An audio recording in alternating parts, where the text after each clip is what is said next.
Consider the classic white t-shirt. Annually, we sell and buy 2 billion t-shirts globally, making it one of the most common garments in the world. But how and where is the average t-shirt made? And what's its environmental impact?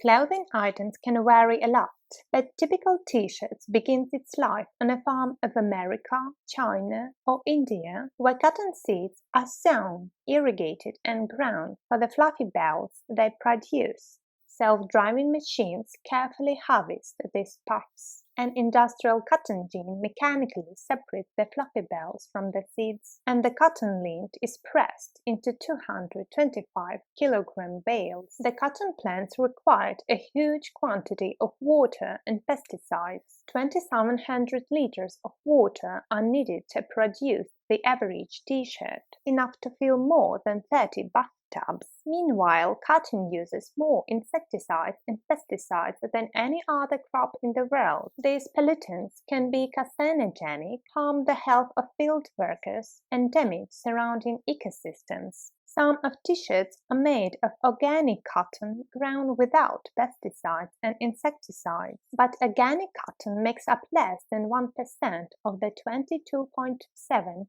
million metric tons of cotton produced worldwide. Once the cotton bales leave the farm, textile mills ship them to a spinning facility, usually in China or India, where high-tech machines blend, card, comb, pull, stretch, and finally twist the cotton into snowy ropes of yarn called slivers. Then yarns are sent to the mill, where huge circular knitting machines weave them into sheets of rough grayish fabric, treated with heat and chemicals until they turn soft and white. Here the fabric dipped into commercial bleaches and azo dyes, which make up the vivid coloring in about 70% of textiles. Unfortunately, some of these contain cancer-causing cadmium, lead, chromium, and mercury. Other harmful compounds and chemicals can cause widespread contamination when released as toxic wastewater in rivers and oceans. Technologies are now so advanced in some countries that the entire process of growing and producing fabric barely touches a human hand, but only up until this point. After the finished cloth travels to factories, often in Bangladesh, China, India, or Turkey, human labor is still required to stitch them up into t-shirts. Intricate work that machines just can't do. This process has its own problems. Bangladesh, for example, which has surpassed China as the world's biggest exporter of cotton t-shirts,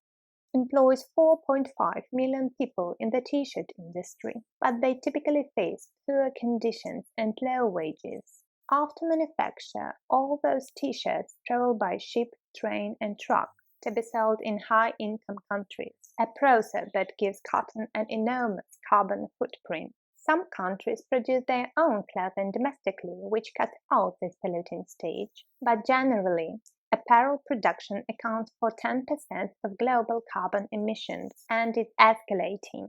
Cheaper garments and the public willingness to buy boosted global production from 1994 to 2014 by 400% to around 80 billion garments each year. Finally, in a consumer's home, the t-shirts go through one of the most resource-intensive phases of its lifetime. In America, for instance, the average household does nearly 400 loads of laundry per year, each using about 40 gallons of water. Washing machines and dryers both use energy, with dryers requiring 5 to 6 times more than washers. This dramatic shift in clothing consumption over the last 20 years, driven by large corporations and the trend of fast fashion, has caused the environment, the health of farmers, and driven questionable human labor practices. It's also turned fashion into the second largest polluter in the world after oil. But